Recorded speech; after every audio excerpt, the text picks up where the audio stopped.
सान्दुं गोसाखाय माखाय मा खालामनो मा मानो मोननानै दंफां सिङावनो दसे मोजांनो जिरायनानै थासै आङो ना लोगोफोर।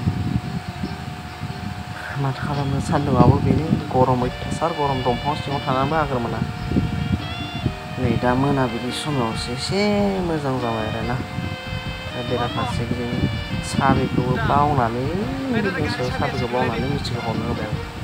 लोगोसे नै उन्दै उन्दै खुदियाफोरा बल प्रेक्टिस खालामबाय दङ बल खेला।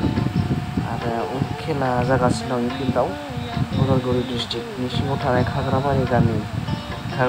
खाग्राबारि गामिनि गेलेग्रा फोथाराव आरोना बियो। खेला जागासिनो दं जानो थांगासिनो दं नै बे मासावनो जागोन। खैथा देरावमोन आं थारिखखौ सोंलायासै आरोना।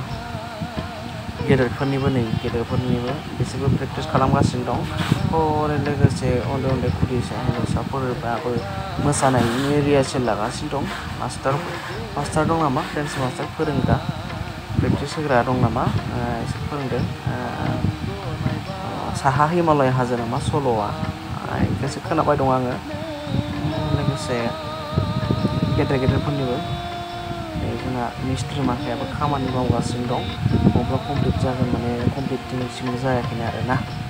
उनाव खालामनो बिदिनो थासै आंबो मोनाहांबायबो लासैनो आंबो दावगालांनो हमबाय रुम फारसे। दा थांनायनि सम जाबाय।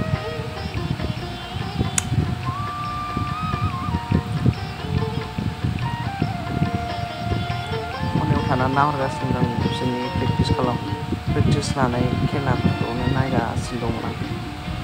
बोरै एसे स्मार्ट गोजा बल माबानायफोरा बिराद मोजां जादों बिसोरनिया।